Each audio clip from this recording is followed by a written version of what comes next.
Par des acclamations. Est-ce que cet ensemble peut faire monter la gloire à Jésus-Christ? Célèbre le Seigneur de toutes tes forces. Notre Dieu est merveilleux. Il est merveilleux.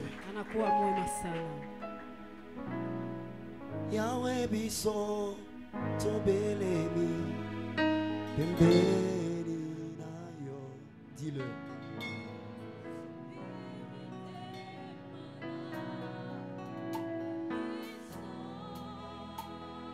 Tolingi koloba nyonso. Vous chantez très bien. Ces derniers temps, tu dois chanter avec précision.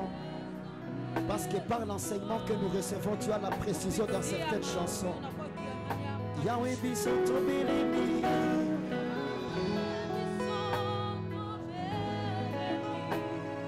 Bébé,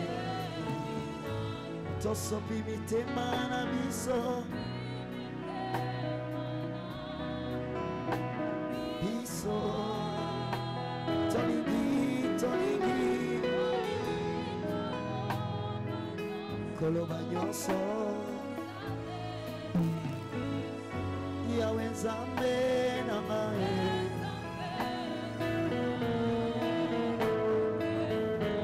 Bakisa malono. Yahweh binaka yo. Nous te célébrons Jésus. Naba oyo nyonso. Bate motema.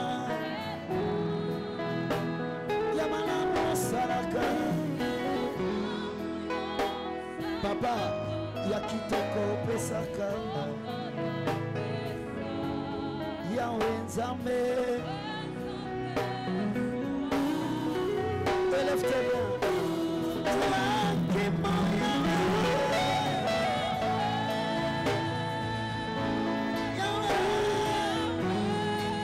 Tu chantes très bien.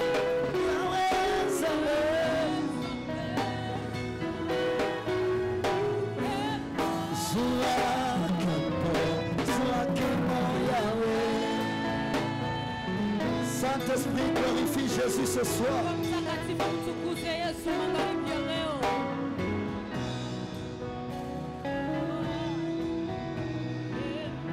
Bolingo na yo etindi ngai nakobambela yo natombola yo. Chante. Masungi malamu elikiananga bolingo bolingo na yo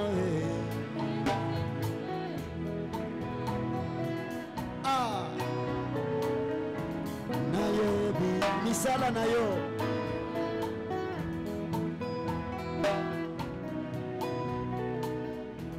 kembo na yo kembo na yo kembo na yo Zamberanga.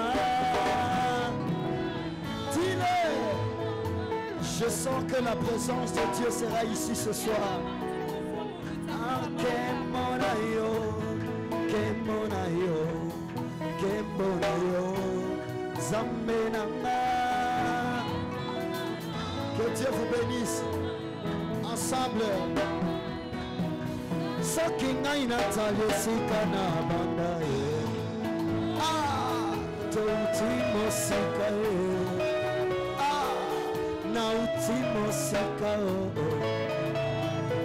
Ici il y a des chantres qui viennent de loin. Il y a des prédicateurs qui viennent de loin. Il y a des sauvés qui viennent de loin. Est-ce que tu peux célébrer l'œuvre de la croix qui nous a rachetés? Tu as été racheté à un grand prix. Ce qui n'a inatali aussi kanabanae. Maïrambo, Koule Malouziba.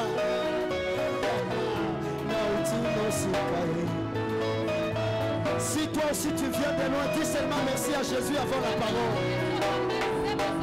Ce soir, il m'a envoyé pour restaurer son autorité dans l'église. Je suis venu ce soir restaurer l'autorité de Jésus-Christ. Et toute la gloire sera à lui seul. Wapi milolo, milolo, milolo, milolo. Il est merveilleux notre Dieu. Multiplie ses acclamations fois 7 pour Jésus. Il est le chef de l'Église. Nous sommes ici pour lui.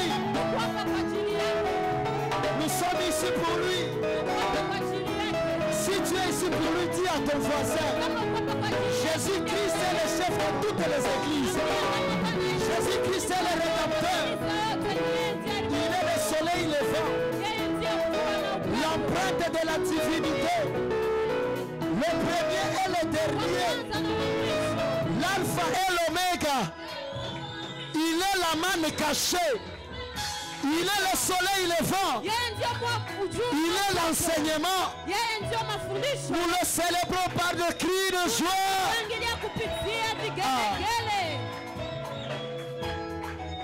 Est-ce que tu peux acclamer le Seigneur? Que le Seigneur te bénisse. Que le Seigneur te bénisse. Est-ce qu'on peut acclamer pour nos musiciens? Ils sont merveilleux. Merci pour votre travail. Que Dieu vous bénisse. Profite pour saluer ton voisin. Salue ton voisin. Dis-lui bonsoir, bonsoir, bonsoir. Nous autres, même la pluie ne nous empêche à rien. Nous sommes là pour la parole. Nous avons passé une soirée merveilleuse hier. Je pense, on est sorti si c'était vers 20h passé comme ça. Les cultes s'est terminé à 18h30. Et il y a l'atmosphère de l'adoration qui est descendue en ces lieux. Ceux qui étaient là avec nous, ils célèbrent le Seigneur pour ce que le Seigneur a fait pour nous hier. J'ai dit bienvenue à tous les hommes de Dieu. Que le Seigneur vous bénisse abondamment. Et que la grâce de Dieu soit avec nous. Nous commençons la parole. Aujourd'hui, je veux restaurer l'autorité de Christ dans l'église. Nous venons restaurer l'autorité de Christ. Que son autorité soit restaurée au milieu de ses enfants. Alléluia. Amen. Lisons la parole de Dieu.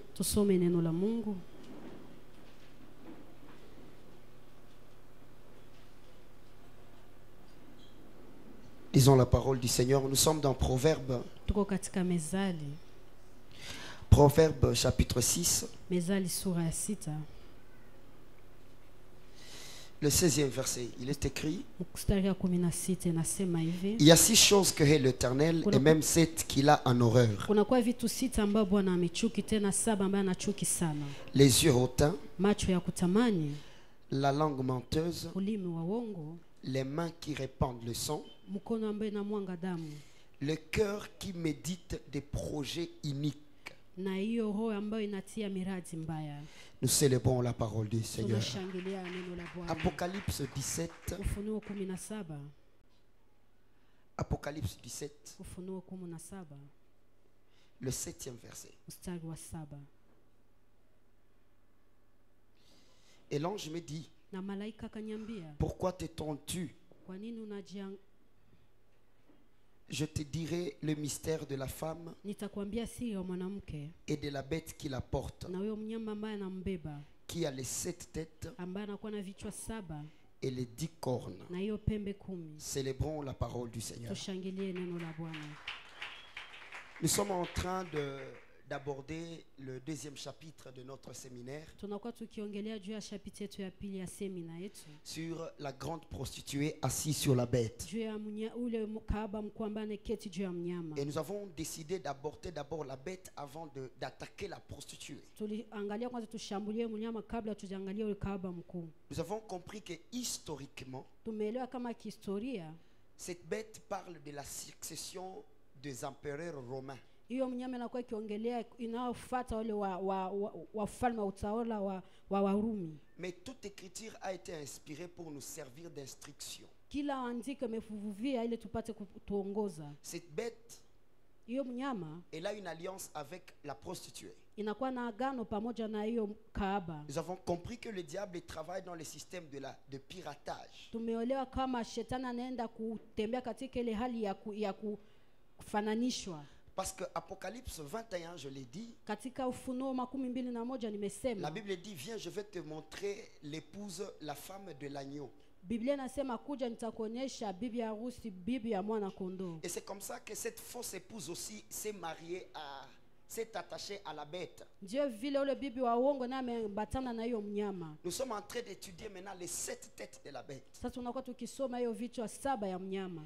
Quand je parlais d'une tête, je parlais d'une doctrine. Wakati nisema juu ya mnyama nimesema kwa ajili ya mafundisho. Elle a un langage politique. Inakuwa na hiyo lugha ya kisiasa. Et il a un langage spirituel. Na inakuwa pia na lugha ya kiroho. Et nous avons compris ici que la Bible dit que Dieu d'avance avait prophétisé qu'il y a 7 choses qu'il n'aime pas. Ninakuwa nikisema hapa Mungu mbele alikuwa shasema vitu 7 ambavyo anachuki. Et ce sont les choses que nous sommes en train d'étudier. Na ni vitu ambavyo tunakuwa tukijifunza. Vous allez voir, quand Daniel parlait de cette bête, il parlait des parties de corps. Mtakuwa mkiona wakati Daniel alikuwa sema kuhusu ile mnyama alikuwa sema vipande vya mwili. Et vous allez voir ici aussi, Na mtaona hapo pia. dans Proverbe 6, Dieu est aussi en train de mentionner des parties de corps. Na hata katika Mezali 6 Mungu anakuwa akisema kuhusu vipande vya mwili. Et aujourd'hui nous allons attaquer la 4e tête. Na leo tutaenda kushambulia kichwa ya 4. La Bible dit le cœur qui a de mauvais projets. Biblia inasema hiyo roho ambayo inakuwa na mipango mabaya. Est-ce qu'on se limite à des cœurs qui vont pécher?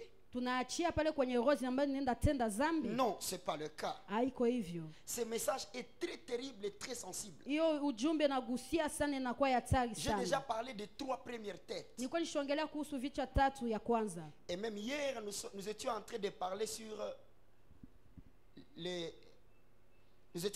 sur la 3e tête. Hata jana tulikuwa tukiongelea juu ya kichwa 3. Et nous avons compris le mystère qui était caché là-bas. Na tukagundua siri ambayo inakuwa ikifichwa hapo. Les mains qui versent le sang. Mkono ambao inamwanga damu. Mais aujourd'hui, je vais parler sur le cœur qui médite les mauvais projets. Na leo nitasema juu ya hiyo roho ambayo inapanga miradi mbaya. Quand la Bible parle du cœur, Wakati Biblia inakuwa ikisema juu ya roho, il parle de désir de l'homme, inakuwa ikisema haja ya mtu. les passions de l'homme. Hiyo ambayo inabana mtu. Et cette bête, elle s'attaque à l'église. Na hiyo mnyama inakuwa ikishambulia kanisa. Et nous devons comprendre quel est ce cœur-là qui médite le mauvais projet. Na tunapasha kuelewa roho gani ambayo inakuwa ikipanga miradi mbaya. Et ce mauvais cœur-là, Na hiyo roho mbaya nous le voyons déjà à partir d'Ézéchiel tunakiona katika Ezekia, et même Ésaïe. hata Isaya. Nous voyons un ange qui s'appelait Lucifer. Tunaona malaika ambaye alikuwa akiitwa Lucifer. Dans son nom, il y a 2 parties. Katika jina lake kuna kuwa vipindi Il viwili. y a Lux.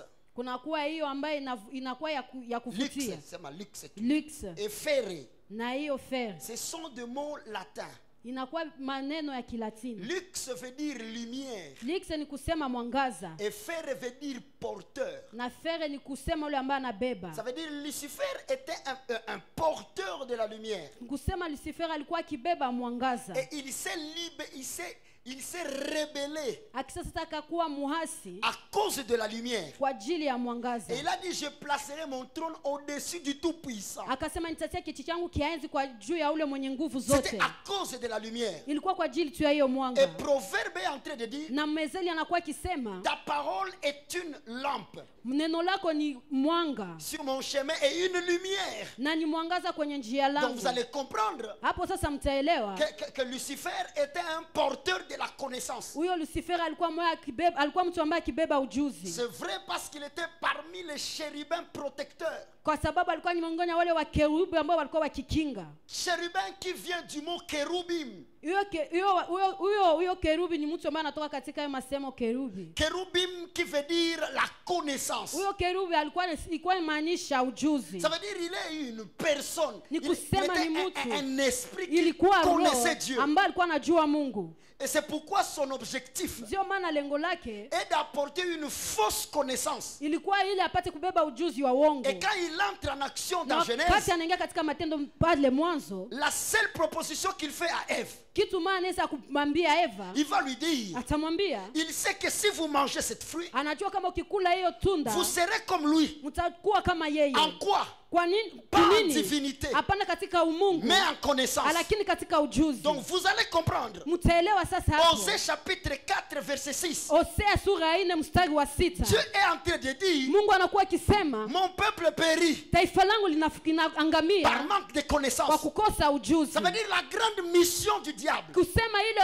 kazi nguvu ya n'est shetani pas de bloquer le mariage, sio kufunga hiyo ndoa, n'est pas de bloquer les richesses, sio kufunga utajiri, c'est d'amener une connaissance étrangère. ni kuleta ile ujuzi ya ukigeni. Et chaque connaissance est une semence. Na kila ujuzi ni mbegu. Et quand il y a une semence, Na wakati kunakuwa mbegu, ça veut dire il y a un père. maana ni kusema kunakuwa baba Et pia. quand il y a un père, Maana kwa wakati kunakuwa baba, il y a une alliance. kunakuwa pia Et c'est agano. pourquoi vous allez voir Ndio kwa maana mtatazama Matthieu 24 Mathayo 12 est na en train de 4 prophétiser nakuwa kitabiri au akisema, retour du Fils de l'homme. wakati ataja mwana wa Mungu, Malheur à la femme qui sera enceinte. ole kwa yule mwanamke ambaye atakuwa mimba. Ce n'est pas la grossesse physique dont il est question, Sio mimba ya kimutu ndio anakuwa mais c'est la akisema, grossesse spirituelle. lakini ni mimba ya kiroho. Les enseignements. Hiyo mafundisho, Or, la Bible dit, ijapo Biblia inasema comment on connaîtra Dieu namna gani watamjua Mungu s'il n'est pas prêché? kama ahubiriwe? Comment il sera prêché Namna gani atahubiriwa s'il n'a pas des envoyés? kama ana watumwa? Et donc,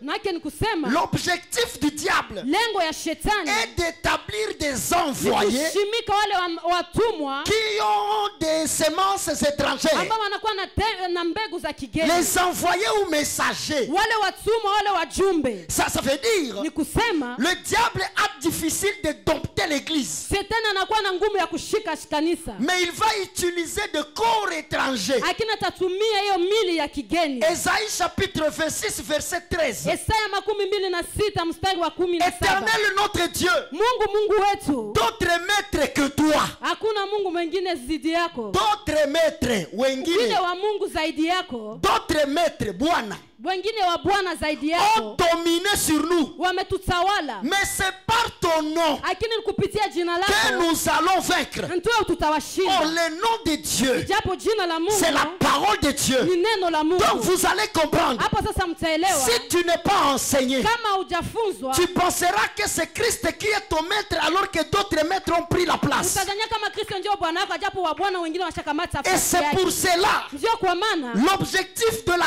4e tête de la bête. lengo ya hiyo mnyama wa kichwa ya nne, Ça veut dire que la passion des enfants de Dieu ile haja ya watoto wa Mungu ne puisse plus connaître Christ, isiwe kujua Kristo, mais qu'il s'attache à d'autres maîtres. lakini waambatane na wengine wa Bwana. Et cela s'appelle Na hiyo inaitwa, la déification. hilo ni upotevu, Kugeuza Mungu, kugeuka Mungu. kuenda kinyume na Mungu, Kugeuka Mungu. Voilà, la déification. Kugeuka Mungu, Déifier quelque chose, kukua Mungu c'est prendre la chose au caractère de Dieu. ni kukamata kitu kupambatanisha na ujuzi na Mungu. Je m'introduis avec un message sensible. Naingia na katika ujumbe ambao nagusia La parabole des vignerons. hiyo mfumbo ya ule mtu wa mvinyo. Matthieu chapitre 21. Mathayo 12 Matthieu 21. 12:1. Matthieu chapitre 21 verset 12 37. na mstari wa 37 nasema. Je vais lire seulement en français. La Bible dit ceci. Amen. La Bible dit, enfin, il envoya vers eux son fils en disant, ils auront du respect pour mon fils. Mais quand les vignerons ont vu le fils, ils dirent entre eux, voici l'héritier, venez, tuons-le et emparons-nous de son héritage. Et ils le saisirent de lui, le jetèrent hors de la vigne et le tuèrent. Ils le saisirent, le jetèrent hors de la vigne et ils le tuèrent. Maintenant, lorsque le maître de la vigne viendra, que fera-t-il de ces vignerons? Ils lui répondirent, il le fera périr misérablement, ces misérables, et il affermera la vigne à d'autres vignerons qui lui en donneront le produit au temps de la récolte, nous disons Amen. Ici, c'est une parabole. Ça veut dire que c'est quelque chose qui n'est pas vrai. Comme le message de Matthieu 25 sur les 10 vierges. C'est une histoire qui n'est jamais passée. Ici, la Bible nous parle d'un monsieur. Il avait un champ de vigne. Et il avait légué ces champs-là à des vignerons. Ça veut dire il leur avait dit, vous allez garder ces champs pour qu'au temps de la récolte, je puisse avoir les vignes de mon champ. Mais bizarrement, quand les gardiens de la vigne ont vu la beauté du champ, ils ont voulu se détacher du propriétaire afin de devenir les propriétaires du champ. La Bible dit, quand le propriétaire du champ a vu qu'il est en train de perdre son champ, il a décidé d'envoyer son fils. Parce qu'il savait que quand les vignerons verront le fils, ils sauront que le propriétaire est fâché. Et ils vont lui remettre le champ. Mais ils ont dit ceci: si nous tuons ce fils, nous deviendrons les vrais héritiers. Parce que son père entretient ses champs pour lui. Cette parabole doit être expliquée. Le vin lui-même, la Bible dit, ne vous enivrez pas du vin, mais soyez remplis de l'esprit. Ça veut dire le champ de vigne, c'est l'ensemble des saints qui sont remplis de l'esprit. Maintenant le propriétaire du champ avait établi des ministres pour édifier l'église, donc pour prendre soin de la ville. Mais ce qui est bizarre, quand ils ont vu la beauté du champ, ils ont voulu devenir propriétaires. Ceux qui sont spirituels comprennent là où je suis en train de partir. Or, le père avait fait que la vigne soit l'héritage de son fils. Or, le fils dont je parle, c'est Jésus-Christ. Donc, l'église appartient à qui? À Christ. Mais les gardiens du champ, ayant été envoûtés par la beauté du champ, ils ont décidé d'éliminer le fils et de récupérer. Et la Bible dit, ils ont saisi le fils. Ils lui ont d'abord enlevé dans les champs et ils lui ont tué à l'extérieur. C'est pourquoi dans Apocalypse, comment le propriétaire de l'église est en train de dire, je suis à la porte, je frappe. Comment le chef de la maison est en train de demander l'autorisation d'entrer? C'est parce que les vignerons ont décidé d'éliminer l'héritier de la ville. Aujourd'hui, les hommes de Dieu, nous les ministres, nous avons été placés pour soigner la vigne du Fils, bâtir l'église de Christ. Mais au lieu que Christ soit enseigné comme le maître, aujourd'hui il y a des enseignements liés à la quatrième tête de la bête qui a donné les hommes la place du propriétaire de la vigne. Et ça s'appelle la déification.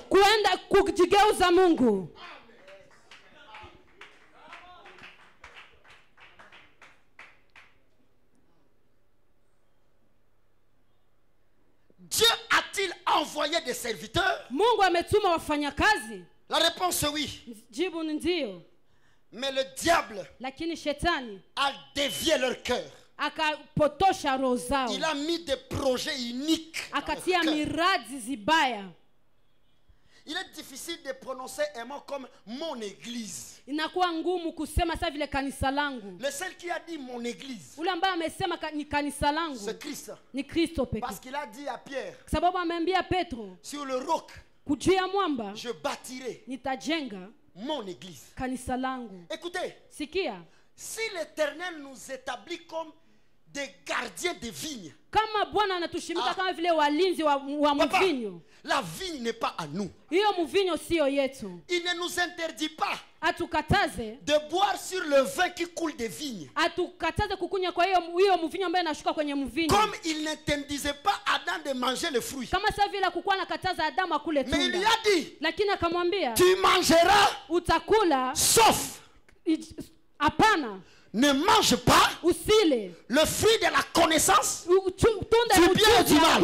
ya uzuri na Pourquoi? mabaya. Parce que ce fruit-là Sababu anajua hiyo tunda a fait que Adam soit comme Dieu. imefanya kama Adamu awe kama Donc Mungu, qu'il soit le propriétaire du jardin. akuwa mwenye kumiliki hiyo Et bustani. aujourd'hui, Na leo les deuxièmes Adam sont en train de répéter la même erreur. Waadamu wa pili wanakuwa wakifanya hiyo kosa. Matthieu chapitre 21. Mathayo 12:1. Makumi mbili na moja. Matthieu chapitre 24, verset 24. Makumi mbili na nne. Le verset 24, je lis en français, la Bible dit, Amen. car il s'élèvera de faux Christ et de faux prophètes. Ils feront des prodiges et des miracles au point de séduire, s'il était possible, même les élus. La prophétie dit, Unabii nakuwa ikisema, sommes-nous de Christ? tuko sisi wa Kristo? La réponse est oui. Jibu ni ndio. Toute personne qui est remplie du Saint-Esprit est Christ. Kila mmoja anajaa kwa Roho Mtakatifu ni Kristo. Parce que Christ Kwa sababu Kristo veut dire Amashia. inasema Amashia. Amashia qui veut dire celui qui est loin. Amashia ni kusema yule ambaye amepakaliwa Donc mafuta. quiconque est loin Kila ambaye anapakaliwa mafuta est Christ. ni Kristo. Mais qui est le faux Christ? Nani ndio Kristo wa uongo? Le faux Christ, c'est celui qui vient détrôner le vrai Christ. Huyo Kristo wa uongo ndio anakuja anatoa Kristo wa kweli katika utawala wake. Tel nous sommes. Jinsi alivyo gifi tuko. Ça veut dire tel que je vous prêche ici. Kisi nakuwa nikiwahubiri hapa. Je suis aussi un Christ. Niko na mie pia Kristo mwenyewe. Parce que je suis loin de son esprit. Kwa sababu nimejaza na roho Ne yake. doute jamais de ça. Usishakie kama hiyo. Ne doute jamais de ça. Usishakie hiyo. Toute personne qui est loin, Kila ambaye anapakaliwa il est Christ. ni Kristo.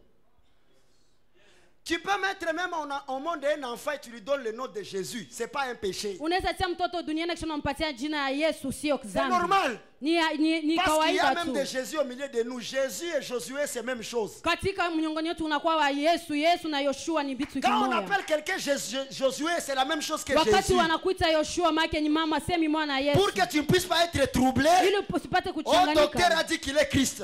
Dokta amesema yeye ni Maintenant, que Kristo. dis-tu de Josué qui sont de Jésus? Sasa wao unasema ni kuhusu Yoshua ambaye ni Yesu? Le problème n'est pas le nom, Jina sio jina. mais l'impact lié à ce Lakini nom-là. ambaye inakuwa ikivutia kupatana na hiyo jina. Maintenant, la Bible dit des faux Christ s'élèveront Sasa Biblia inasema wale wa Kristo wa uongo watasimama pour séduire. ili wapate kutongoza. Que veut dire séduction? Hiyo kudanganya ni kusema nini? Détourner l'attention de quelqu'un vers ce que lui, toi, tu désires. Hiyo kutoa mtu kwa ile ambaye anapasha ambatana ili apate kumshika katika haja. Et la Bible Na Biblia nous montre ce danger-là. inatuonesha hiyo hatari. Lorsque vous, les chrétiens, Wakati nini wa Kristo vous commencez à nous donner dans vos vies la place que Dieu ne nous a pas mnaanza donnée. kutupatia nafasi na maisha yenu nafasi ambayo Mungu akutupa. Écrivez d'abord une question importante. Sasa mtie swali ambayo inakuwa ya thamani. Écris, question importante. Tia swali ya thamani. Écris, andika. Andika. Question importante. La Bible Biblia. a-t-elle réservé l'honneur aux serviteurs de Dieu? Biblia imetia nafasi kwa watumishi ya heshima. La Bible a donné l'honneur aux hommes de Dieu. Biblia imetia nafasi ya heshima kwa watumishi wa Mungu. La réponse, Jibu c'est oui. Ni hapana. Les hommes de Dieu Watu wa Mungu doivent être wanapasha kuwa honorés.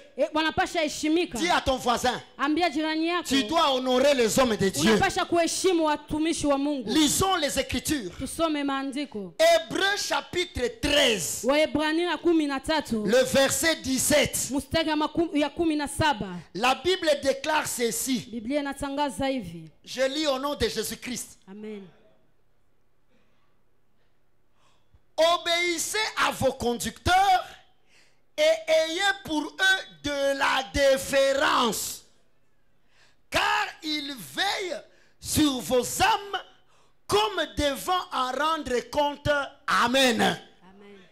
La déférence, c'est quoi? Hiyo kuheshimu C'est un respect élevé. ni heshima ya juu sana. On a placé le mot déféré. Walisema hiyo heshima. Ça veut dire quand tu vois un homme de Dieu, Maana ni kusema wakati unaona mtu wa Mungu, tu dois le respecter unapasha kumheshimu à un niveau élevé. kwa kiwango moja juu sana. Tout ministre de Dieu, Kila mhuduma wa Mungu qu'il ait une chemise de $10, awe na hiyo shati ya $10, qu'il ait un costume de $1000, awe na hiyo koti ya $1000. leur respect Hiyo heshima ne yao dépend pas de leur âge, haifatane na miaka yao ni de leur habillement, wala kufatana na mavazi yao, mais seulement de Dieu qui les a choisis. lakini kufatana na Mungu ambaye amewaheshimika. Tous les hommes de Dieu, Kila watumishi wa Mungu, tous les ministres de Dieu, wale watu wa huduma wa Mungu, l'honneur, heshima c'est un devoir pour eux. C'est un devoir.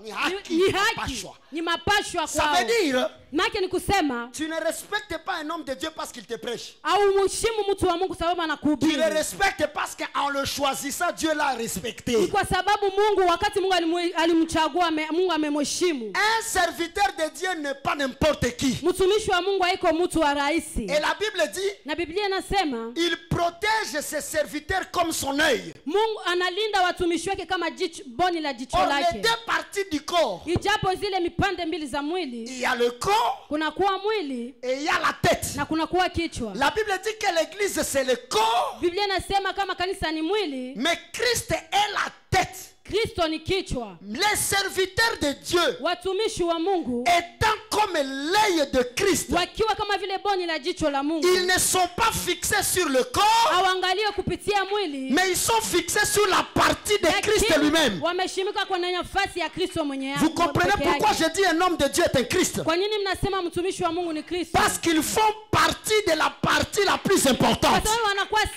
sehemu ya nyumbani inayokuwa ya mafasa. Tu peux couper la main, Unaweza kumkata mkono, mais l'homme vivra. lakini mtu ataishi. Tu peux couper les pieds, Unaweza kata mguu, mais l'homme vivra. mtu ataishi. Mais il n'y a jamais eu un homme qui vit sans la tête. Lakini hakuna mtu ambaye anaishi akikosa kitu. Si l'église est en train de mourir, Kama kanisa inakuwa ikikufa, c'est parce que les têtes sont en train d'être coupées. kwa sababu kichwa zinakuwa zikikatwa. Les vrais serviteurs de Na Dieu watumishi wa kweli wa Mungu sont en train d'être tués. wanakuwa wakiuawa, Pas une mort physique. hapana kupitia kifo kia Mais une mort spirituelle. lakini kifo kia Ils kiroho. sont rejetés par les communautés. Wametupiliwa kupitia hiyo Ceux qui prêchent vrai, ambao wanahubiri on ne ukweli, les donne pas la chair. hawapatii madhabahu. Ceux qui sont authentiques, Ambao wanakuwa katika ukweli ils sont humiliés. wanashushwa, Et cela a une conséquence dans na hiyo l'église. anakuwa na matokeo katika kanisa. Les chrétiens ne sont pas enseignés. Wakristo hawafunzwe. Deuxième passage biblique. Ya pili, Actes chapitre 28, verset 10. amen. Je lis au nom de Jésus-Christ. 28, 10, la Bible dit en français, on nous rendit de grands honneurs et à notre départ, on nous fournit les choses dont nous avions besoin. C'est Paul qui est en train de parler. Ni Paulo ndio anakuwa akiongea. Il a montré combien de fois il prêchait quelque part. Anakuonesha nafasi fulani alikuwa Et les akihubiri gens les ont donné l'honneur. na watu wakawapatia heshima Jusqu'à leur donner le matériel. mpaka wakawapatia na vitu vya dunia. Jusque là c'est normal. Hapo sawa tu, Très bien. hapo ni sawa, Sans problème. bila shida. Mérite-t-il un double honneur? Wanastahili heshima maradufu. La Bible dit oui. Biblia inasema ndio. 1 Timothée Timotheo wa kwanza chapitre 5, sura ya 5 le verset 17. mstari wa 17. La Bible dit ceci. Je lis au nom de Jésus-Christ. Amen. Est-ce que je suis en train d'enseigner quelqu'un? Nakuwa nikifunza mtu. Merci.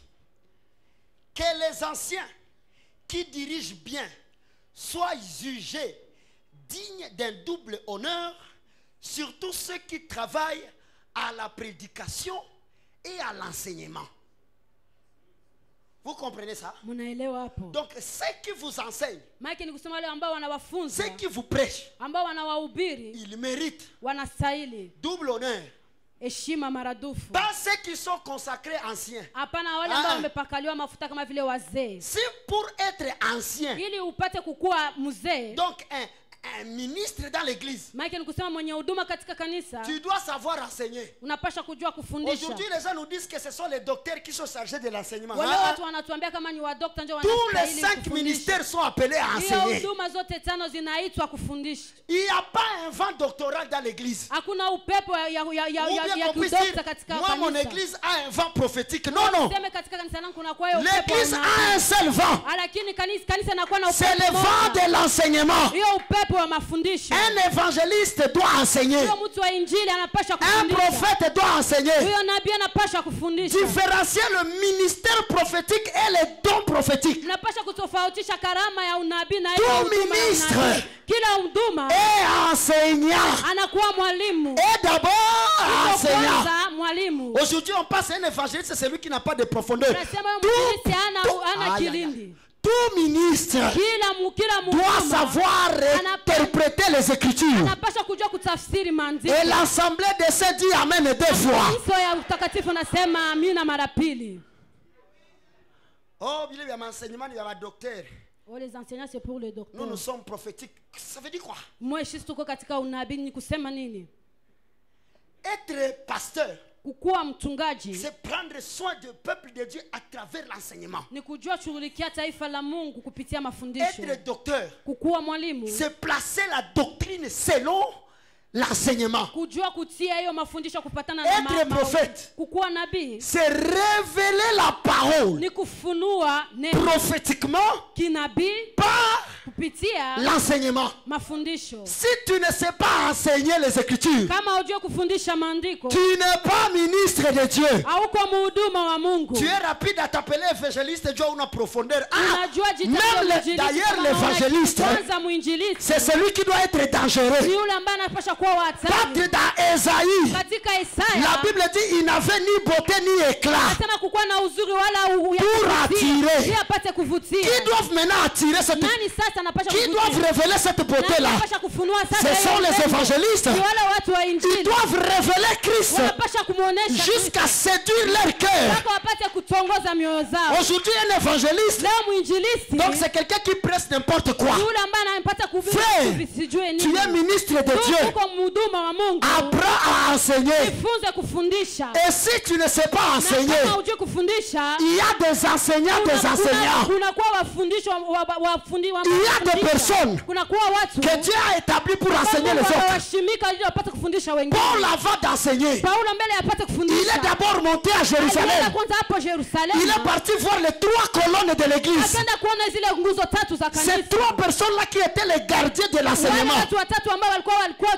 Et chaque ville, chaque pays, chaque génération, il y a une personne que l'esprit établit pour être une source et les autres des branches de la source. Quand on comprend ces choses, l'évangile part rapidement. L'assemblée peut dire Amen. Maintenant une question terrible. Quand l'honneur de l'homme de Dieu dévie l'objectif de la Bible, ça devient quoi? Ça devient la déification. Et la Bible les donne dans 2 doctrines. Il y a la doctrine de Nicolaïte et la doctrine de la paternité spirituelle. Est-ce que la Bible parle de la paternité spirituelle? Est-ce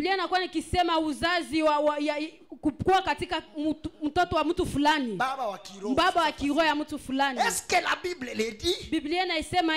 La réponse, c'est oui. Ndio. Est-ce que c'est de la manière dont nous l'appliquons? Ni vile ndio tunaitia katika nafasi. La réponse devient non.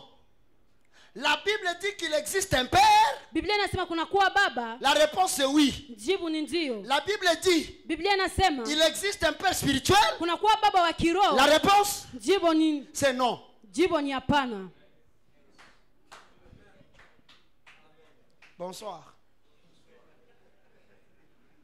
De Genèse à Apocalypse, Tangu mwanzo mpaka Ufunuo il n'y a nulle part hakuna nafasi, où la Bible dit nafasi ambayo Biblia inasema un homme mtu peut être père spirituel anaweza kuwa baba wa kiroho de l'autre. ya mtu mwingine. Ça n'existe pas. Haiko.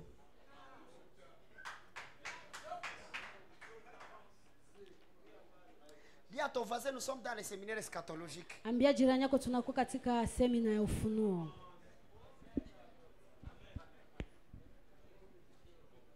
Est-ce qu'on peut acclamer pour la parole d'abord? Tunaweza kushangilia kwanza juu ya neno. Point A. Nukta ya kwanza, Le nicolaïsme. hiyo ni kinikolaisme. Très bien, maman. Est-il un mot biblique? Ni masemi ya kibiblia? La réponse c'est oui. Jibu ni ndio. Apocalypse. Ufunuo. Apocalypse. Merci papa. Ufunuo. Je comprends déjà que le chapitre 2. Apocalypse chapitre 2. Ufunuo sura ya pili. Prenons le verset 6. Mstari wa 6. Tu as pourtant ceci. Ijapo unakuwa na hii C'est que tu hais ambao na chuki, les œuvres de Nicolaïtes, hiyo kazi ya nikolaisme, œuvres que je hais aussi. na ambao kazi ambayo na chuki pia. Nicolaïte Hiyo nikolaite vient de deux mots. inakuwa katika masemi mbili. Nikao, Nikao, laïque. like, Laïque. like.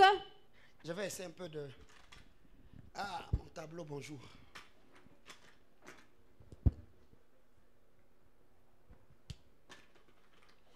Ça s'écrit comme ça.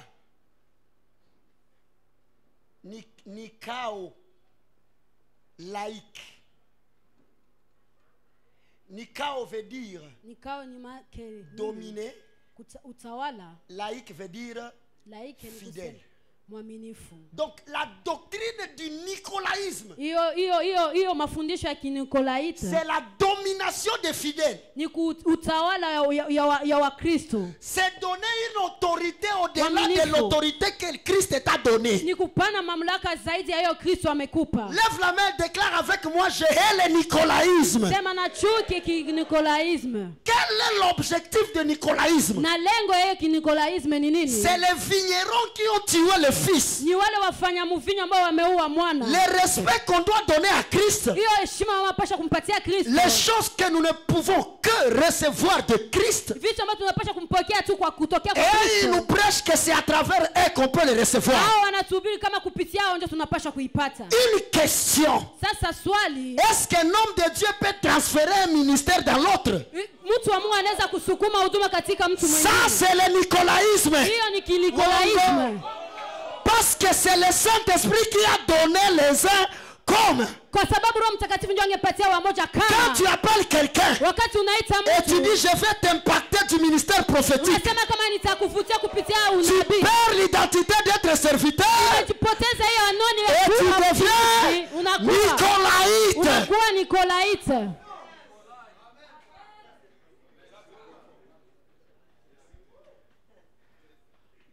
On peut enseigner à quelqu'un Dieu, Wanaweza kumfundisha mtu Mungu, mais on ne peut pas donner à quelqu'un Dieu. lakini hawezi kumpatia mtu Mungu. Je vais te donner Dieu. Nitakupatia Mungu. Tu ne peux pas donner à quelqu'un Dieu, Hawezi kumpatia mtu mais tu Mungu, peux l'enseigner à connaître lakini Dieu. unaweza kumfundisha apate kujua Mungu. Si tu donnes à quelqu'un Dieu, Kama unampatia mtu ça Mungu, veut dire Dieu est une partie de toi. unasema Mungu ni sehemu yako. Parce que l'homme ne peut donner que ce qu'il a. Kwa sababu mtu anapaswa kupana ile ambaye anakuwa Nous kimiliki. sommes des porteurs de Dieu, Tuko ambao tunabeba Mungu, mais Dieu n'est pas une totalité en nous. lakini Mungu haiko utele katikati miongoni mwetu. Le seul à qui était la plénitude de Dieu, Ule ambao Mungu wote ilikuwa c'est seulement Jésus-Christ. Yesu Kristo.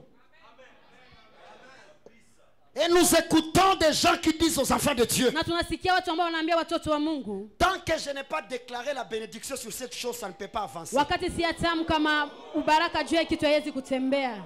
Et l'assemblée de Dieu dit, Na kusanyiko ya Mungu nasema, Wongo.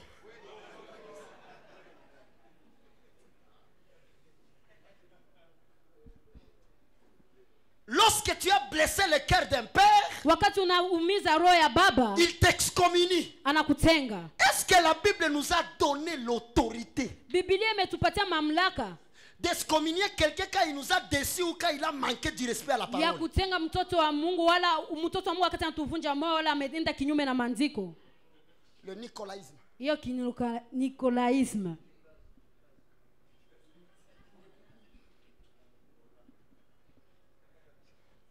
Les Nicolas sont nombreux. Wale wa Nikolao iko wengi. Et le grand problème, Na shida kabambi, ils ne comprennent pas que la Bible leur donne l'identité de grenouille. hawajui kama Biblia inakuwa ikiwapatia ile anwani ya hiyo chura. Dis à ton voisin, faites attention avec les grenouilles. Ambia jirani yako fanya angalisho na chura. Vous savez, Unajua les grenouilles unajua chura avaient l'obligation de rester dans l'eau. alikuwa na shuti ya kubakia ndani ya maji. Mais en Égypte, ils sont sortis dans l'eau jusqu'au lit. Hapo Misri walitoka katika maji mpaka katika vitanda. Bon, quand la grenouille monte au lit, Wakati hiyo chura inapanda kwenye kitanda, tu pars chercher quoi? unaenda kutafuta nini? Donc, tu pars donner la semence à la place du propriétaire du lit. Unaenda kupana mbegu nafasi ya mwenye kitanda. On peut le voir dans les Écritures. Tunaweza kiona katika maandiko. C'est vrai. C'est vrai. Est-ce que tu peux acclamer pour la parole? Unaweza kushangilia kwa ajili ya neno. Exode 7, 28. Kutoka 28. Exode chapitre 7, Kutoka sura ya 7 le verset 28. mstari wa 28. La Bible déclare ceci. Biblia inatangaza hivi. Ah, l'enseignement. Excusez.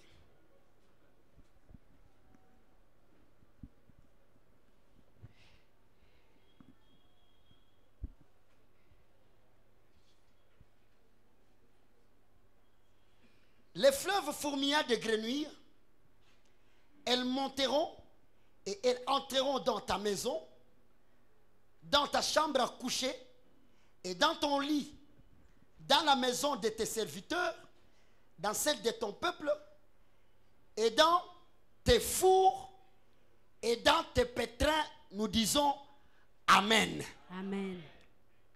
Ici, c'est la deuxième plaie en Égypte. Hiyo ni vidonda ya pili katika Misri. La Bible montre Biblia inasema et précise ninakazia que les grenouilles sont sorties zio chura zikatoka du fleuve. katika jango, katika maji, Ils sont allés jusqu'au lit. ikenda mpaka ukitanda. Qui est ces grenouilles? Nani sasa hiyo chura? Apocalypse. Ufunuo. Apocalypse 16, 13. Ufunuo 16. Et je vis de la bouche du dragon. Dans la bouche de qui? J'ai dit qu'une doctrine, quand on parle d'une tête, on parle d'un enseignement, n'est-ce pas? Wakisema mafundisho, wakati wanakuwa akisema juu ya kichwa, wanakuwa juu ya mafundisho. Écoutez maintenant. Et j'ai vu sortir de la bouche du dragon et de la bouche de la bête. On est en train de parler de tête de quoi? Wanakuwa akisema juu ya De kichwa ya tête de la nini? bête. Kichwa ya J'ai vu de nyama. la tête de la bouche et de la bouche du faux prophète Na huyo mnabii wa uongo, 3 esprits impurs, roho 3 chafu, semblables ambayo ikifananishwa à des grenouilles. fananishwa na chura. Donc, toute personne qui marche dans cette déification, Kila mtu ambaye anatembea katika hiyo mapotoko il est qui? ni nani? Il grenouille. Maintenant, Yeye la ni question. chura. Sasa swali, Les grenouilles, chura animal pur, animal impur. ni nyama mchafu wala sio nyama mchafu? Les Écritures vont parler. Maandiko itasema, Lévitique chapitre 11, Walawi 11 verset 29. mstari wa 28 La Bible 8. dit, Biblia inasema na kenda, voici tazameni parmi les animaux miongoni ya manyama qui rampe sur la terre, ambayo inatembea udongoni, on lui accorde déjà la marche du serpent. kwanza wanampatia mwenendo ya nyoka. Parce qu'on a dit au serpent, tu ramperas. Sasa wanaambia nyoka Voilà utatambaa. aussi la grenouille rampe. Donc même critère que Tazama le serpent. sasa hiyo chure inakuwa ikitembea sa Le vile séducteur. nyoka huyo ambaye anadanganya. Ceux que vous regarderez comme impurs, Ule ambao huyo ambao mtaangalia kama vile machafuko, la taupe, les souris et les lézards selon leur espèce. Verset 30. Le hérisson, la grenouille et la tortue, le limaçon et le caméléon, vous les regarderez comme impurs parmi tous les reptiles. Quiconque les touchera mort sera impur jusqu'au soir. Si je me mets à interpréter cette écriture, on va sortir ici à 19h. kama mimi nasema niseme, Mais laissez-moi prendre une écriture qui vient en bas. acha niseme ambaye nakuja. Tout objet sur lequel tombera quelque chose de leur corps mort sera souillé. Ça veut dire, Maana ni kusema toute personne kila mtu qui entre en contact ambaye anaingia katika uhusiano avec une grenouille, na hiyo chura tu es souillé. umechafuka.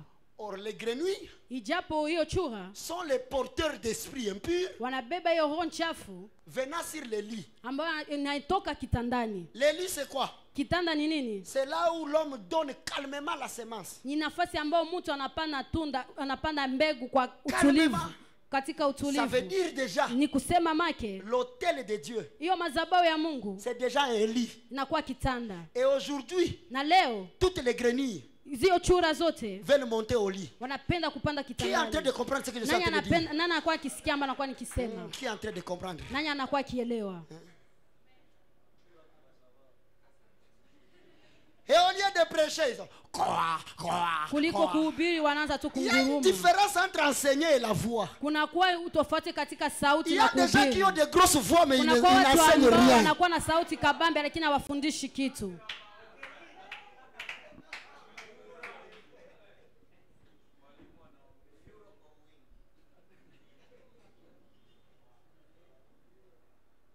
Et aujourd'hui, l'évangile est utilisé Na leo injili imetumikishwa pour dominer les enfants de Dieu. ipate kutawala watoto wa Mungu. Et ça conduit à l'impureté. Na inabeba katika machafuko. À l'impureté. Katika machafuko. Les dons de l'esprit, Hiyo karama za kiroho ce sont des acquisitions des enfants de ni Dieu. vitu ambavyo vimepanwa akiba kwa watoto wa Mungu. En priant pour un enfant de Dieu, Wakati unamwombea mtoto wa Mungu, tu peux lui donner un don de l'esprit. Je précise. unaweza mpatia karama ya kiroho. Paul Na dit à kazi Timothée, Paulo anakuwa akiambia prends Timotheo, soin de ces dons shughulikia hiyo karama que tu as reçus ambayo umepokea par l'imposition. kupitia kuwekwa mikono. Or, Ijapo en regardant les colonnes de la doctrine chrétienne, wakati unaangalia zile nguzo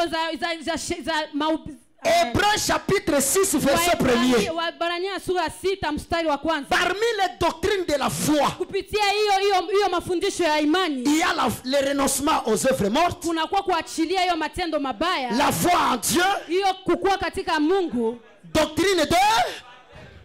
Après doctrine de baptême, il y a quoi? Kisha mahubiri ya ubatizo ni nini? Ce que vous ne comprenez Ile pas, ambayo mtaelewa, on ne peut pas sauter à la doctrine d'imposition des mains hawezi kurukia mafundisho ya kuwekwa mikono tant qu'on n'a pas abandonné les œuvres mortes. wakati haujaacha ile kazi ambazo zimekufa. Tu ne peux pas aller à la doctrine d'imposition des mains Hawezi enda katika mafundisho ya kutiwa tant que tu mikono n'as pas la foi en Dieu. wakati hauna imani katika Mungu. Tu ne peux pas aller à la doctrine d'imposition des mains Waende katika mafundisho ya kutiwa si mikono tu n'as pas été baptisé. kama hujabatizwa. Mais aujourd'hui, Lakini leo même les impurs, hata wale ambao on wanachafuka les impose les mains. wameiwatia On mikono, transfère les dons à n'importe qui. wanatia karama kuhusu Vous allez voir, mtaona l'échec de l'Ancien Testament ushindo ya agano la kale ne va plus revenir à l'église. haitakuja kanisani. Nous ne permettrons pas aux ânes de prophétiser. Hatutakubali hizo Tunakataa. on refuse. Parce que les ânes parlent de leur père et pas du mouvement de l'épée Kwa flamboyante. sababu ule mwanapunda anakuwa ikiongea kufatana na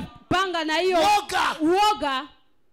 L'âne a dit au prophète, Huyo mwanapunda akaambia nabii, ne vois-tu pas ce que je vois? aone ambaye mnakuwa nikiona. Mais toi, Anne, Lakini wewe tu as mwanapunda, vu quoi? umeona nini? Il fallait nous dire. Inabidi aseme. Les chérubins qui étaient à l'entrée du jardin d'Éden, Wale wakerubi ambao walikuwa katika bustani, mbele ya bustani ya c'est Edeni, eux qui viennent se tenir debout devant moi wao ndio wanakuja kujisimama mbele zangu avec une épée en na feu. mpanga ambaye anakuwa na moto. Les ânes se limitent à ce qu'ils voient, Wanapunda wanakuwa wakibakilia ambao mais n'expliquent pas ce qu'ils ont vu. wafasiria ambao wanakuwa wakiona. Les ânes qui parlent, Wale mwanapunda ambao ce zinaongea, sont ces gens qui nous donnent le numéro de téléphone, wale ambao wanapana manamba za ils nous simu, montrent les couleurs des caleçons, wanatuonesha mais ils ne nous parlent pas de l'épée en feu. lakini watuoneshe kwa utongelea kuhusu Or, l'épée en feu, upanga wa c'est la moto parole révélée. ambayo inafunuliwa. Bien-aimés dans le Seigneur, Ndani ya Mungu il faut que nous sachions le mouvement de l'épée pasha jua gisi na pour savoir comment entrer dans le ili jardin. tupate kujua namna gani tutaingia katika Si tu ne nous parles pas de l'épée, tuongee kuhusu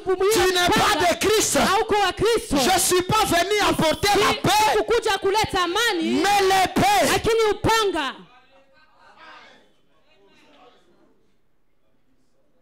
Quoi? Ananguruma tu. Les Moïse Wale wa Musa qui ont besoin des Aaron, ambao wanakuwa na haja ya Haruni, la domination. hiyo utawala. Vous allez voir, il y a des gens qui évitent de faire des choses à cause de leur père. Kuna kwa watu ambao wanaogopa kufanya vitu kufatana na kuambatana na baba yao. La Bible peut dire comme ça. Biblia inaweza sema hivi, Mais tu vas écouter un chrétien qui dit, lakini utaona Mkristo ambaye anasema Chie baba yetu, notre père, hakutuambiaka. il nous a pas dit. Quelle honte. Haya gani? Bon, entre la parole du père Kufatana na neno ya baba et le père du père, na baba yake ya baba yako, le choix est clair. chaguo ni wazi tu. Chie totofa ta ville. Non, on va pas suivre ça. Je les appelle qui? La race des Récabites. Anawaita hiyo kizazi ya Rekabiti. Ce sont ces gens qui ont dit, Ni wale watu ambao wamesema nous ne construirons pas de tentes. sisi hatutajenga hema, Nous ne prendrons pas du vin hatutakunywa mvinyo, parce que nos pères kwa sababu baba zetu ont refusé cela. wamekataa hiyo. Et Dieu a dit, Na Mungu akasema ce peuple-là, hiyo taifa, regarde comment ils respectent la parole de leur père. tazama jinsi anakuwa akiheshimu neno la baba Mais pourquoi yao. vous, Lakini nini? vous ne respectez pas la parole de vos pères? Amheshimu neno la Qui baba sont nos yenu. pères? Na wanani babu zetu? Ceux qui ont posé le fondement. Hao ambao wametia misingi. Nous sommes assis Tumeketi dans l'enseignement ndani ya mafundisho des apôtres ya mitume et des prophètes. na manabii. Ça veut Ni dire, kusema si nous refusons l'enseignement des apôtres, kama tunakataa mafundisho ya nous watumwa, refusons les orientations. tunakataa hizo agizo nos pères. ya babu zetu. Les pères de l'église ne sont pas les Haïdi Nabala. Baba wa kanisa Les sio wale pères de wa l'église ne Bala. sont pas les coulons là. Wale wa baba wa kanisa Les sio pères. lakini wa Paul est baba. en train de dire, Paulo anakuwa akisema je vous ai engendré dans la foi. nimewaza katika imani. Ça veut dire, ceux dont nous appelons les pères spirituels, en Hao ambao réalité, ils sont tunaita des pères de la baba foi. ni baba wa imani. Or, la foi vient de ce que l'on attend. Ijapo imani inakuja ambayo tunakuwa Ce que l'on tukisikia. attend, c'est la parole. Tunakuwa tukisikia ni neno. Ça veut dire, un père de la foi doit être Baba wa fort dans imani l'enseignement anapaswa kuwa nguvu katika pour mafundisho, t'engendrer. ili apate kukuzaa. Il doit être une femme Anapaswa hébraïque kuwa mwanamke wa Kiebrania capable de t'engendrer par ses ambaye anakuwa propres na forces. mamlaka apate kukuzaa kupitia nguvu Si zake aujourd'hui binafsi. vous cherchez le père Kama leo ministériel, tunatafuta baba le wa mentor, wale les ambao croix et wale quoi, ambao sijua c'est parce que ceux qui sont des pères wale ambao wanakuwa wa n'ont baba pas la force d'engendrer. hawana nguvu ya kuzaa. Et quand le père ne s'est pas engendré, Akati baba ajue kuzaa, la grossesse vient par césarienne. na hiyo kuzaa inakuwa kwa kupasua.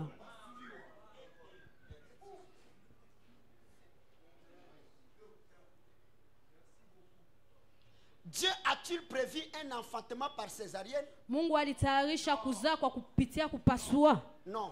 Jibu ni hapana. Parce que les gens comme Nicodème, ils devront rentrer par où ils sont passés. Kwa sababu watu kama vile Nikodemo wangepasha kurudi nafasi ambao wametoka. Et j'aime les souverains sacrificateurs. Napenda wale wakuhani wakuu. Là où ils passaient pour entrer, Wakati mahali ambapo walikuwa wakipita et c'est là où ils doivent passer pour wakirudi, sortir. ndio mahali ambapo walikuwa wakipita tena kurudi. Imaginez un sacrificateur qui entre par les voiles mais il sort par la toiture. Ona sasa huyo kuhani anapita katika hiyo maskani Ça kisha c'est très dur, narudi. tout le monde ne peut pas comprendre Sasa ça. hiyo ni kilindi sana, kila mtu viendra anataka avec le kuelewa. temps. Ni itakuja na muda. La domination. hiyo utawala. Vous savez ceux qui sont nés par césarienne? Unajua ambao wanazaa kupitia upasuaji. Ndio wale walitobola manjanja juu bashuke mbele ya Yesu. Ce sont Mbona des gens mlango qui ont iko trouvé wewe le temps pour wanakutobolea juu ya passer, pour nini? venir vers Dieu. Pourquoi? Naissance par césarienne. Hiyo kuzaa kupitia upasuaji.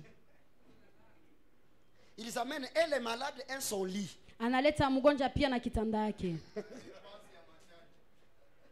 Des miracles qui laissent des dépenses. Hiyo miujiza ambayo inaleta vitu ya kutoa Ta pesa. mère t'a mis au monde mais tu lui as laissé des cicatrices. Mama yako amekutia duniani lakini umemwachia Le hiyo seul endroit où on vitu. ne laisse pas de cicatrices, c'est Fasi par la ambao voie uache basse. hiyo mapicha ni fasi ya Parce que njia c'est par là que Dieu a ambayo prévu que tu dois passer. mahali ambapo Mungu aliruhusu utapata kupita. La naissance par césarienne, c'est tout engagement à l'œuvre de Dieu allant loin de la parole. Hiyo kuzaliwa katika upasuaji ni kwenda kinyume na hiyo neno la Mungu. Nous sommes engendrés dans la foi. Tumezaliwa kupitia imani. Dans la foi. Ndani ya imani.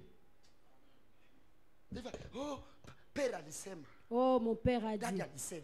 Mon dadi a dit. Pose la question. Sasa na waswali. Les enfants de Dieu. Watoto wa Mungu. Est-ce que Dieu nous avait réservé cette dimension-là de respect que vous nous donnez? Mungu ametupatia hiyo kiwango ya heshima ambayo mnaenda kutupa. Je vous pose la question. Na waswali. Pourquoi vous nous respectez plus que ce que nous méritons? Kwa nini mnatuheshimu zaidi ambayo tunapashwa kuwa nayo? Jusqu'au point tu crains ma parole plus que la parole de la Bible. Mpaka kiwango ambao unaogopa masemi yangu kuzidia masemi ya Biblia. Là je suis pas homme de Dieu, je deviens un Dieu homme. Hapo siko mtu wa Mungu lakini mnakuwa mtu Le seul Mungu. Dieu homme, Ajapo mtu mmoja Mungu c'est Christ. ni Kristo. Et nous avons aujourd'hui Na leo tunakuwa des doctrines mafundisho qui n'enseignent plus Christ, mais ambayo ils enseignent ifundishe ce que Kristo le Père lakini wanakuwa avait dit. Vous le voyez? kifundisha ambao baba amesema. Vous le voyez? Munaiona Donc entre Bible et brochure, tu choisis. katika Biblia na brochure na hiyo vitabu unachagua. C'est là que vous allez voir des chrétiens Ndio hapo mtona wa Kristo courageux à lire les livres. wanakuwa wakikuwa na bidii wakisoma Voilà. vitabu. Wewe Courageux. Hey, livre unayua majina. tu connais même le nom. Kama banani bali kusikia majina zimoja tu. Mais quand on te présente la Bible, Wakati non, wanakuonesha non, non. Biblia. Moi j'aime lire les livres des hommes de Dieu Napenda kusoma vitabu vya watumishi wa que la Mungu Bible. kuzidia Biblia. Nikolaïque. Nikolaike. Parce que j'ai lu dans tel livre. Nimesoma J'ai lu katika dans tel, kitabu. bon, après avoir Nimesoma lu dans tel livre, kisha kusha kusoma la hapo. parole de Dieu aussi, Neno la Mungu sasa elle dit quoi? inasema nini?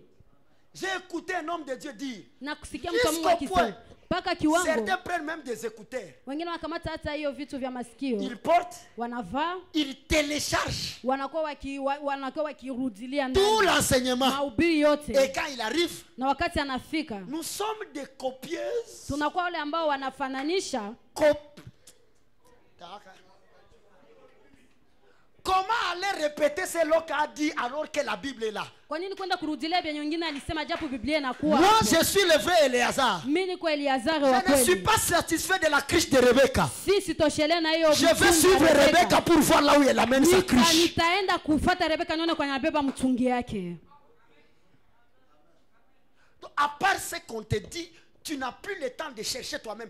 Où est partie la race de Béré? Sasa hiyo kizazi ya Bere imeenda Ce wapi? sont ces gens-là, tu finissais à les Ni prêcher. watu ambao wamemaliza Ils kuwahubiri. savaient que la foi est dangereuse. Wanajua kama imani ni Ils hatari. arrivaient à la maison. Wanafika nyumbani. Ils vérifiaient les Wanaanza écritures. kuchunguza maandiko. Faut mieux mouton à transférer sida qu'à transférer Faut que hérésie. quelqu'un de te donner le sida au mieux de te Parce donner que le la foi sans hérésie Kwa peut guérir le sababu sida. imani bila herezi inaweza kuponesha sida.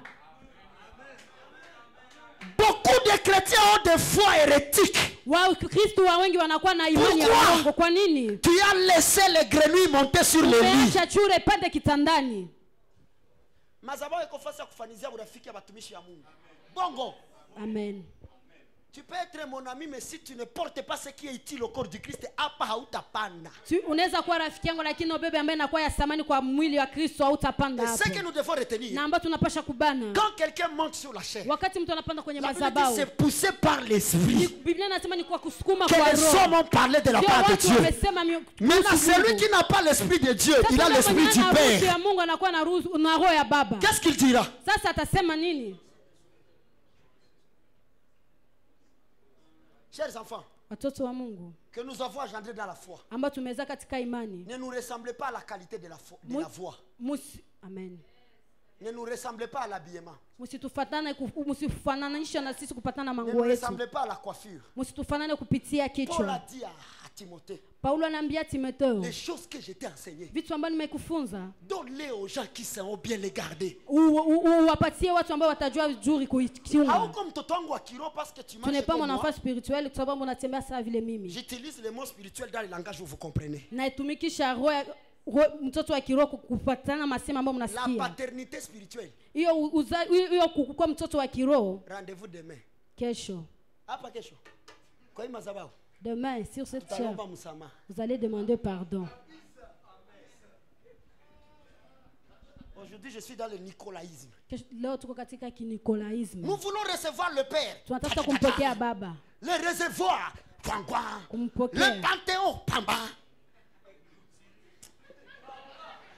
Maintenant, vous vous demandez. Sasa hapo Huyu mtajiuliza. gramu eko nakuya. Cet homme qui est en train de venir, Angali tu mchungaji. il est toujours un pasteur Wala shakwa Mungu. ou bien il est devenu Dieu. Ba mama wanatupa iwe kwa baba. Les mamans vont jeter leur pagne et puis du daddy. Ah, watoto ya Mungu. Oh les enfants de Dieu. Vous Utatuisha. allez nous faire tuer. Msituheshimie yule ya heshima. Ne nous respectez pas au-dessus La de Bible dit l'honneur. ne partagera sa gloire avec Biblia eux. inasema atapagawanya heshima yake. Nous voulons célébrer Jésus. Tunatafuta kumpokea Yesu. Nous voulons accueillir le Père. Tunatafuta kumpokea baba.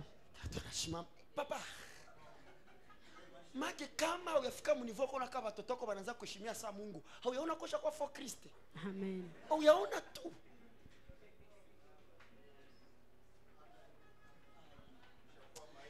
Un homme de Dieu. Ashakuwa maiti kabisa. Na kila mwanagusa maiti na disi. Un jour, un homme de Dieu vient à Bukavu. Siku moja mtumishi wa Mungu anakuja hapa On Bukavu. lui prépare un tapis rouge. Banamtayarishia tapis ya Il arrive nyekundu. devant le tapis, il pose la question. Anakuwa katika tapis ya nyekundu na swali. Combien de personnes sont passées ici? Watu wangapi wamepita hapa? On va dire mtumishi wa Mungu, hii ni heshima yako. On va dire, homme de Dieu, ça c'est pour ton respect. Mwa hizi maheshima za kuvukia ndio mko mnawia watu. Il va répondre que c'est dans ce respect Là qui où les déborde autres qu'ils sont sont en train de passés, faire tuer les gens des êtres. c'est là où Wengine moi walipita. aussi, Ndio je veux mahali passer. ambapo na mimi nitapita. Il a laissé le tapis. Akaacha hiyo Il est tapis entré. akaingia. Vous savez, il y a d'autres honneurs Kuna qui kwa zingine n'accompagnent heshima que l'orgueil. ambayo inashindikiza tu kiburi. Quand tu acceptes ces Wakati respects-là, unaitika hiyo ça heshima, montre que tu es Bwana orgueilleux. unaonesha kama uko mtu mwenye Et la Bible kiburi. dit Dieu résiste. Biblia inasema Mungu anapinga wale watu wenye kiburi. Imaginez un peu. Je Angalia viens prêcher à sasa. splendeur. Na kihubiri hapa kwenye Je vous apporte Sunday. le message. Na waletea ujumbe. Mais avant d'entrer, Mbele ya kuingia, il faut bangaler kakuna grenade. Bon, kwa wataleta grenade.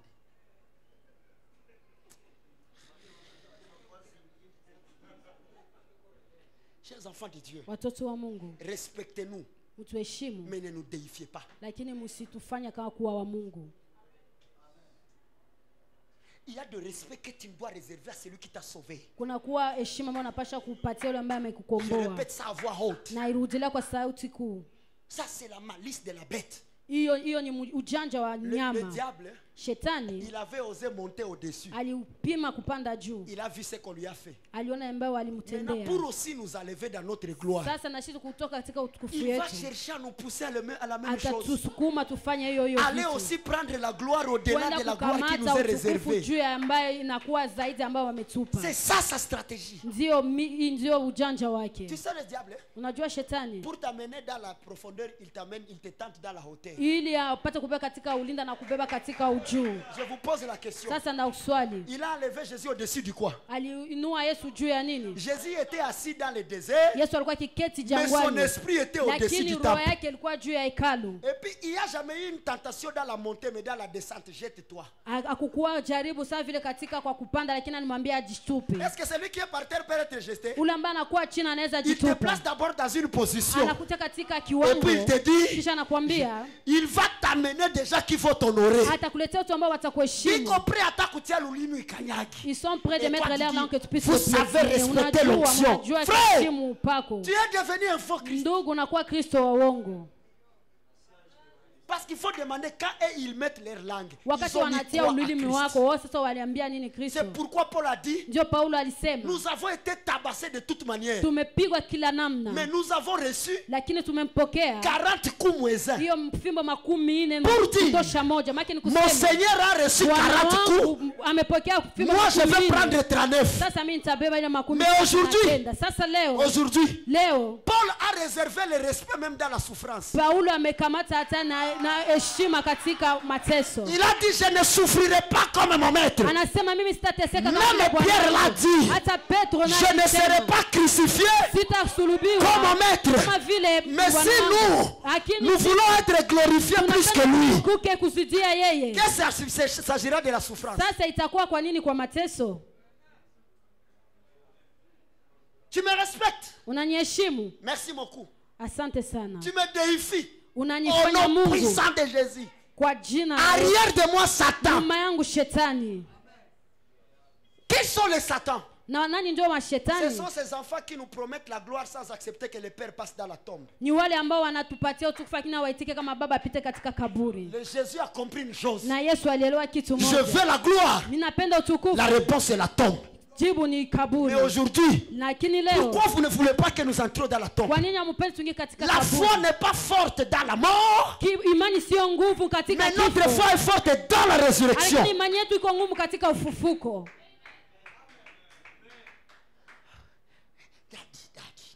Oh baba, La Bible dit, Biblia inasema honorez-nous utuheshimu et donnez-nous ce qu'on a besoin. na mtupatie ambaye inatufaa, Mais ne nous donnez pas au-delà. lakini msitupatie zaidi ambaye Jusqu'au point où on inatufaa. commençait à témoigner. Mpaka kiwango Gloire au mama mnaanza Seigneur. shuhudia. Asante kwa Mon enfant Mungu. était malade. Mtoto wangu alikuwa J'ai mgonjwa, pris la photo de papa. nikakamata picha ya baba, J'ai déposé sur la poitrine de l'enfant. nikaitia kwenye kifua ya mtoto.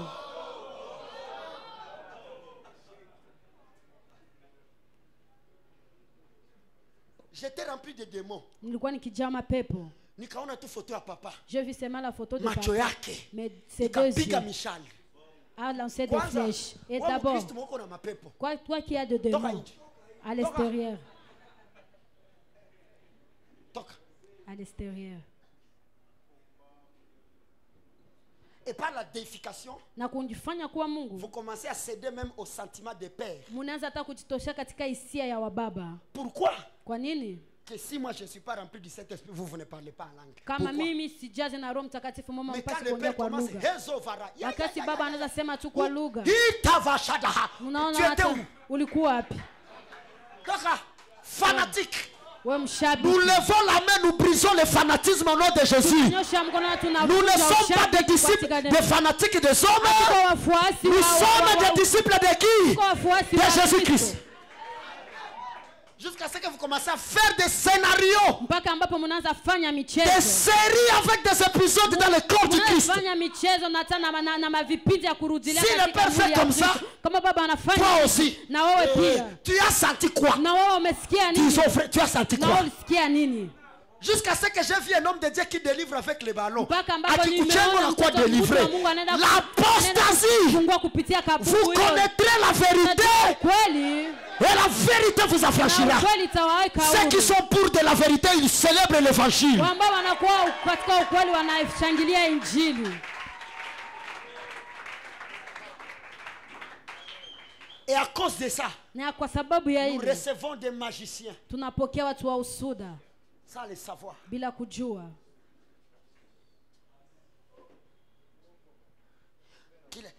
Qu'il attaquait l'amboula jasho yangu atapona. Tout Tu n'as celui même qui pas va étudié lécher l'hygiène, ma pasteur. sueur sera Pasteur. guéri.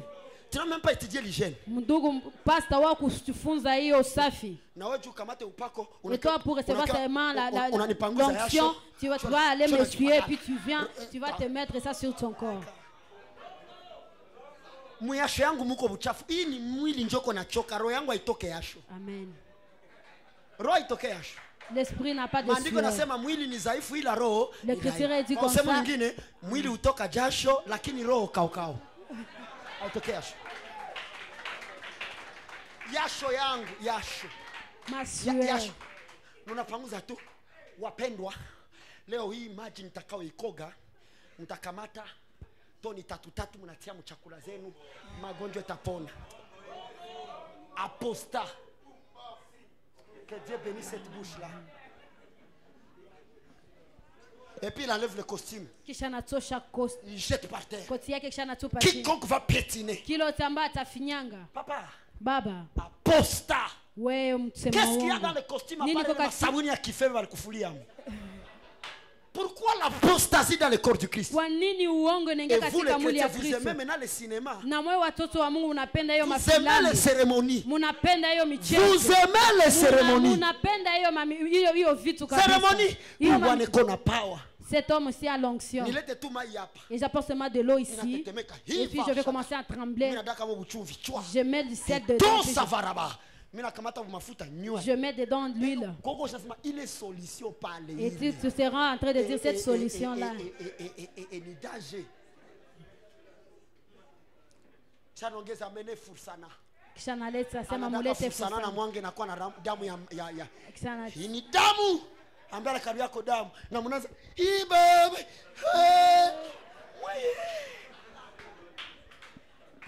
Niambia uko unatetemeka mbele ya fursana. Wote ngwa Roho Mtakatifu fursana. Sasa anazola maya fursana na bamwangia. Munajikunaka ni.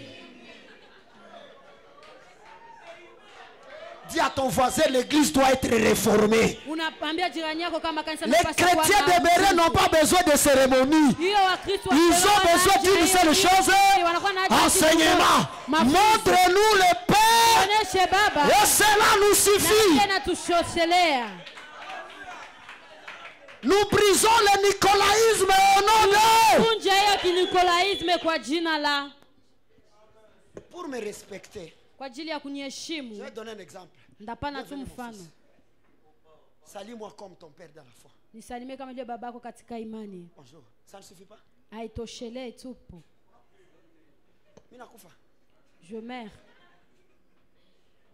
Mon atafuta na salimia papa. Daddy. Daddy kokule. Mes respects baba de l'éternel. Uko duru. Toi tu es idiot. Bali toi. kupikisha magoti na mu masomo na mu kanisa. Bali kupikisha magoti. Uko duru. Et puis je pose une question. Sina na waswali.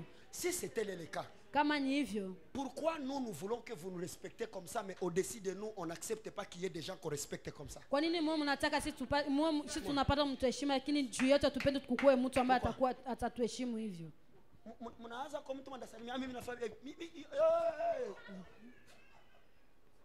C'est bon de le faire, Ni vizuri kuifanya, mais essayez un peu de diluer. lakini tunapasha Viens, je vais te saluer. Si kupunguza tu étais mon kidogo. papa, viens, je vais t'aider. Si lui il était mon père, Kama je yeye te dis alikuwa seulement, babangu. mais respect papa. Asa C'est la heshima différence. baba. Ni Mais viki shakwambia, heshima. mais respect papa. Papa, unaona nilikia kuambia magumu yangu. Uko fanya nini mkwisi? Utaona wili. Unafanya nini kuli? Je lève la main, je déclare. Nanyosha mkono na Ce genre de tangaza. respect là, Hiyo hamna ile hali ya ça heshima. s'appelle l'adoration pour Christ. Hilo ni utukufu wa Je Kristo. lève la main, je déclare Natangaza que Dieu te donne le cœur de respecter les hommes de Dieu. Mungu akupatie na roho ya kuheshimu watumishi wa Mais Mungu. n'accepte pas. Lakini usiitike. On célèbre le Seigneur, que Dieu vous bénisse. Mshangilie Bwana na Bwana wabariki. Ah waouh, ça fait du bien. Quand tu te lèves, c'est la différence et non pas la Wakati déification. unashimama. On s'assoit tous. Tu cales les chibotes. Tu cales. Tu écris point B. Point B. Nukta B. La paternité spirituelle. Qui Hiyo veulent être enseignés sur ce point-là. uzazi baba wa kiroho.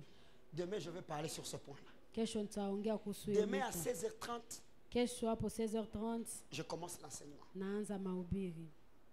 Avec amour, Pitia upendo avec joie, na furaha j'invite na ceux qui honorent Dieu à présenter leurs offrandes. wapate kutoa sadaka Tu zao. peux avancer, tu présentes des offrandes. Unaweza kuja Avec na vous, avec joie, avec amour. Hier, on a kupitia compris ces choses. furaha na Viens upendo. présenter tes offrandes. Onesha Ça sadaka fait du yako. bien quand tu manifestes l'honneur à Dieu comme Inakuwa ça. vizuri wakati unaonesha Mungu heshima yako hivyo. Bienvenue, s'il vous plaît. Présente tes offrandes. Lève-toi pour présenter les offrandes. Shimama, onesha sadaka yako. Viens présenter les offrandes. Viens Onesha présenter tes sadaka offrandes. yako. Une manière d'honorer Dieu. Viens présenter tes offrandes.